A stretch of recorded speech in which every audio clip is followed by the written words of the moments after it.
That's really cool. So today, here I am with Matt. Please say your last name for me. Bianco. Bianco.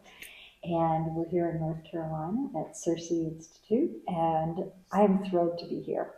And I've said before that, just you guys have been a mentor.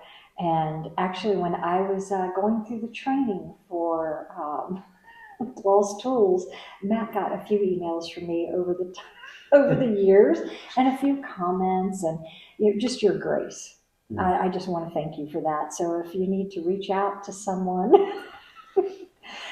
Matt is very patient, very understanding, and really is an expert in subject matter because you answered any question I ever had, and I appreciated it very much, and helping other families as well. So thanks for taking time to sit with me today. And Yeah.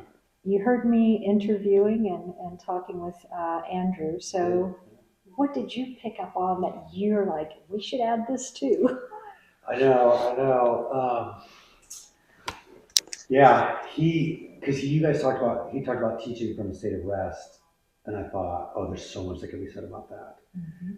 And he talked about children being trained to rule themselves. There's so much that I could talk about that. And then I mean, any of those things or anything else that came up. I mean, they're just one of the pleasures that I get to enjoy is, working here at CiRCE is just the time that we spend as an institution contemplating these ideas, and Andrew will wander down the hall into my office, and then start telling me about some thought that he had when he was reading Numbers, the book of Numbers or something. And I'm like, okay, cool. And then he'll say it, and at first I think he's crazy. That's always my first response. And then he walks away, and then I think about it, and I think about it, and I'm like, and then I make some connection, then I wander down to his office, and then I share something. I can't read books here, because if I read a book here, I'm almost certainly going to be walking over to somebody's office every 2 paragraphs to go share something that I just saw, and we're all kind of doing that. So it's very exciting. So yeah, I mean, anything that, well, I can't say it like that, but much of what he's thought about, then I've had the opportunity to think about it too with him and after that and stuff. So yeah, I don't know, what would be the bigger question, like teaching children how to rule themselves or teaching them from a state of rest, I think that coming from a state of rest, I don't think people really understand what that means. It took me a while to figure it out, but once I did, and I went back to scripture, and on the 7th day there was rest, and honoring that Sabbath, and what does that mean, and what does that look like? And for a while, I took it literally. So Sunday, I went to church. I stopped at Dunkin' Donuts, got me a newspaper, and I had the day down. That's it, yeah. That's not what it means. Right. And so now I have more of a flow in my life. And like I said, I'm in my field of favor. I spend time with the Lord. And this big check-off list that I had, it's gone. Yeah. There's some things I should do, but that's not how I need to do every day. And what the world says I need to do is not what I need to do. Right. It is what my Father is telling me I need to do. So how do you talk about coming from a place of rest, and what does that mean? Because we need to show our children that through our actions. They're watching, they're learning from us. Absolutely. Yeah, the interesting thing is when I first started talking about it, or when I first started hearing about it, and when I first talked to people about it who are hearing it for the first time, they think what you mean is rest is easy and not rigorous, and there's no rigor, and then you're basically just teaching kids nothing, because that's the only way it can be restful, right? Is if it's so easy, so simple, that there's no difficulty. Right. I think you and Andrew even talked about the necessity of like friction, right, as part of how we learn and how we remember. So it's not that, right? It's not, oh, restful teaching is teaching only stuff that's easy. You don't do anything hard. And comfortable. Right. Yeah. So it's something different than that. I think one of probably the first things that we have to do is kind of reorient our perspective, because, a Christian homeschooling her child she thinks of it from the perspective of, hopefully, I think most of the time, she's thinking of it, the mom is thinking of it from the perspective of, I'm doing this because I want my child to love the Lord, right? To be a Christian. Like John says in his epistle, right? To continue walking in the Lord as, after he leaves me. But the thing that's kind of gnawing at us constantly is the world's standards, right? Doing what the world says, not what the Father says. And maybe I mean that in both senses, right? The Heavenly Father and the husband as well. Right. And the world is driving us at test scores, GPAs, college entrance, acceptance, a certain kind of a degree, and then getting a job. And there's this great book called The Best Things in Life by Peter Craft. And he writes it's like a Socratic dialogue. So he's got Socrates talking to, if I remember correctly, I think he got Socrates talking to this kid who's about to go to college. And the Socrates character was like, well, why are you going to college? Or why are you doing this thing? And he's like, oh, I'm doing this, going to college so I can get a good job. Or so I can get a degree. Well, why do you need a degree? Why do you need a degree so I can get a good job? Why do you need a good job? Well, so I can make a lot of money. What do you need a lot of money for? Well, I want to buy a house in a good neighborhood. Well, why do you need a house in a good neighborhood? Well, so that my kids can go to good school. Well, why do kids need to go to good schools? So they can get good grades. Why do they need to get good grades? So they can get into a good college. Why do they need to get into a good college? So they can get a degree. So they can get a good job. So they can buy a house in a nice neighborhood. And it's just this rat race spiral thing, that's just a wheel that's just spinning and spinning and spinning. And you read the book and you're like, oh, right, something's off here, right? Why am I just stuck like this? And the reality is like the world is just screaming in our ears constantly that those are the things that matter. But in here we know that those things aren't the things that matter. Like, they're helpful and necessary to some extent, useful. But the thing that matters is that I walk in the Lord, or that my child walks in the Lord. And just that daily reminder that my child is doing this. I need my child to do this thing. Like, sit still and practice his math facts, right? Something kids don't want to do, Right. Anyway. I need my child to sit still for 20 minutes and practice his math facts. Not because he's going to get a good grade and go into a good school and get a good diploma and blah, blah, blah. Even if that might be the result of it, I need him to sit here and do his math facts, because if he can be still and be patient and attend to 3 times 5 equals 15, then he can be patient and sit still and attend to God when he's praying. And even just that, but you don't tell them, you don't have to tell them. Right. You don't tell the kid that that's what's happening, but that is what's going to happen. That's the greater fruit of the lesson than that he knows 3 times 5 equals 15 and that he can go off to college. Even though those are things that we want for him. Right. So reorienting it that way.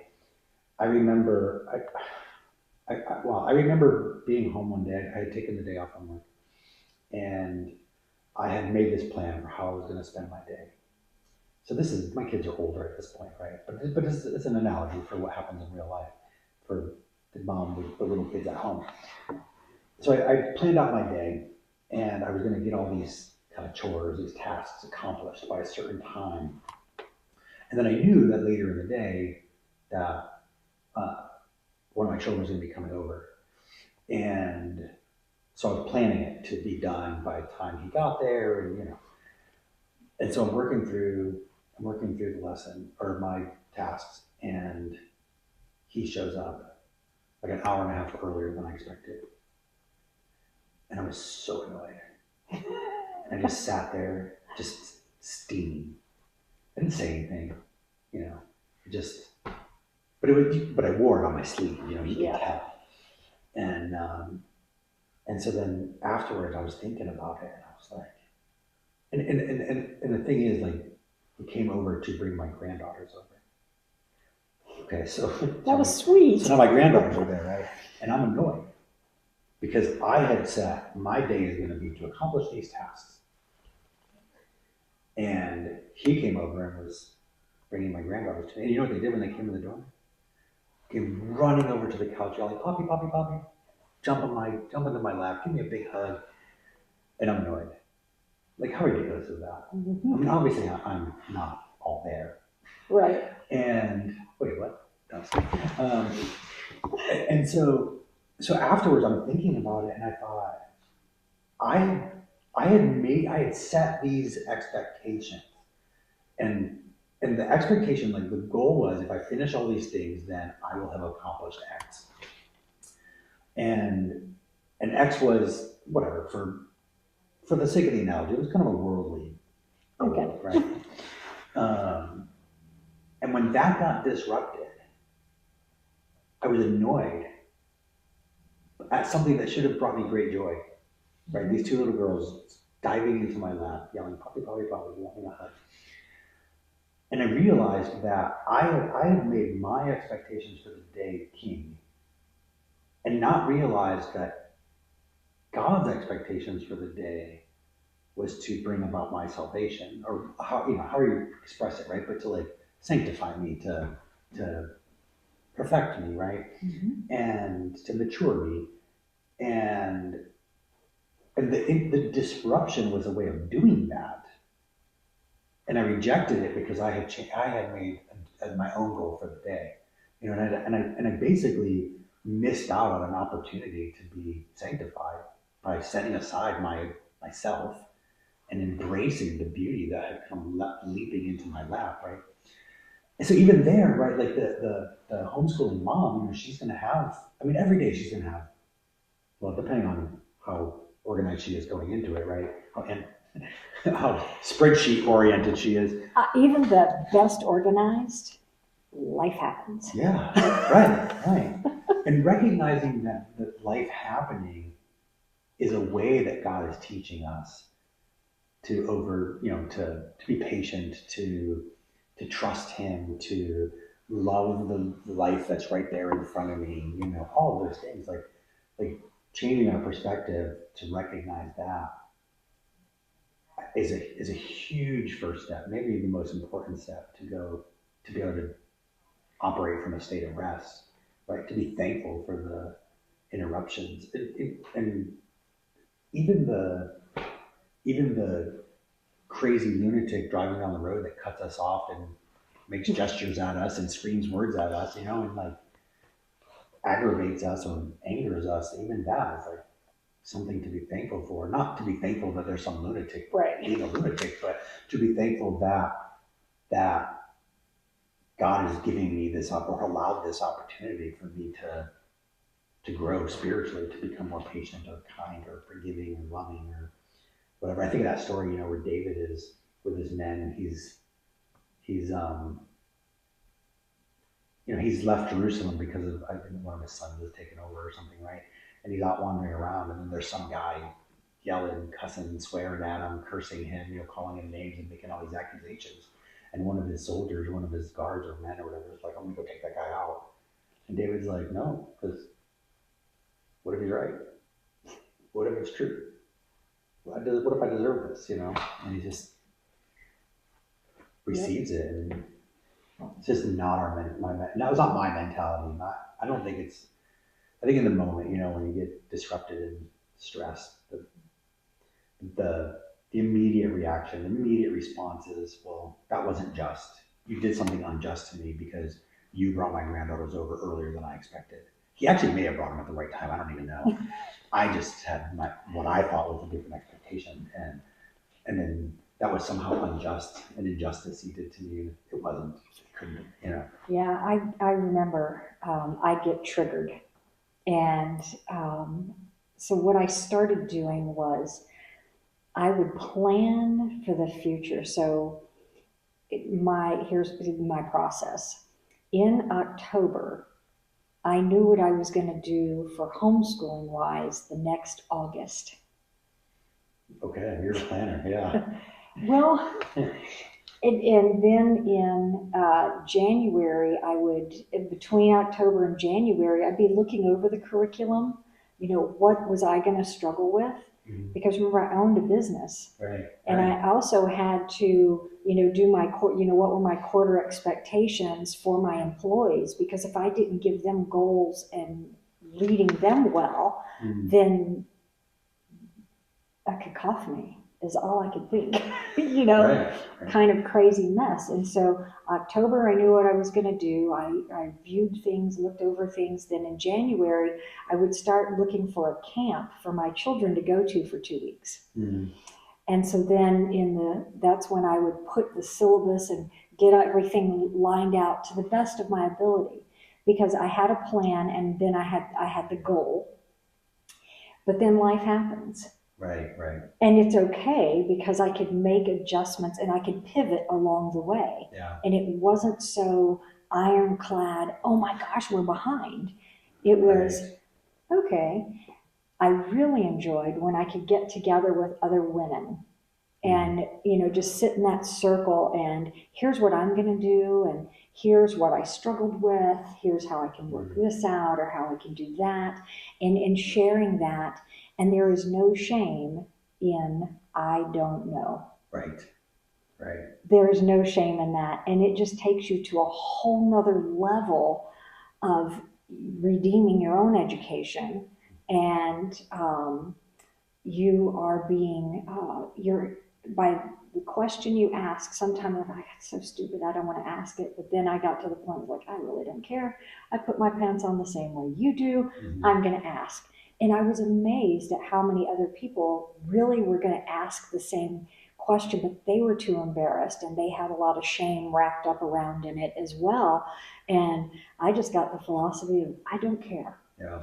My goal is to have well-educated children, and I really didn't care what they did when they grew up, as long as they were happy and doing what God, their field of favor, whatever it was. Mhm.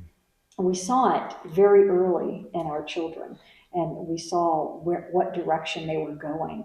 At age 5, we knew Mhm. our son was going to be a ballet dancer. Mhm. Just some things that had happened. And our daughter, we realized that she was going to do probably something in fashion and in ice skating. And, Mhm. and she did. Yeah. And so seeing those, because we were paying attention, we were walking alongside them, and we were giving them room to breathe as well. Mhm. And so by me having a goal and a plan, at one time it got totally thrown out the window. And it was like, wow, that hurt. Yeah. And that was more about my ego and laying that aside. Mhm. And I don't, we'll have to ask Eric sometime if I did that gracefully. Probably not. When you have a type A personality, it Yeah. usually doesn't lend that way. But it is an awesome opportunity to grow in Christ. Mhm. And so being okay with being alone and failing, it's okay. Right. And I did have to apologize to my children often Hmm. because I verbalized things that Right. it took me a couple of years, probably 2 to 3 years, to really rein in my triggers. And I don't think I had to apologize as much, Yeah. but I still did. But that coming from a place of rest, that's how I could do it, because I always needed to see that I was moving forward. And there's this little cartoon, I can see it in my head, and I don't know what it's titled, but it's like our plan, and it's this beautiful arch, very smooth Right. arch, and you get right here, and then it's like God's plan. Mhm. And there was a lot of, and then at some points I got to a plateau, and it still wasn't that beautiful arch. It plateaued for a little bit. And that I always took as a season of real rest. And it didn't mean summertime, because in the summer I still had the children doing math facts and Latin grammar, those kinds of things. So we wouldn't slide back and have to go back and reteach or re-show them and remind them. Right. It's just kind of everyday part of our day. Just what it means to be alive, basically, right? Like, Yeah. just constantly learning. Yeah, it's beautiful. The what you said about the apologize, having to apologize to our children, is it's such an important part of, our own spiritual growth as adults, as parents, but also as modeling it for them, and even there, I can imagine that at some point that could be something that we're thankful for. Like, we just thank God. Like, thank you for allowing me this opportunity to repent to my children and with my children and for them. And I was talking to somebody once in classical education at a conference, and he said, I think somebody asked him, it was like, panel discussion, and somebody asked him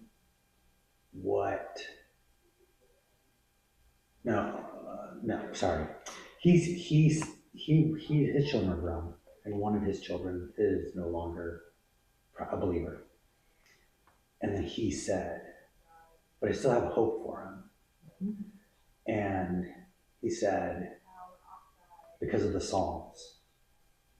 And there's a Psalm, and now, of course, I wish I remember exactly which verse it was, but I think it's the last verse of whatever Psalm it is, maybe like some 28 or something, I can't remember.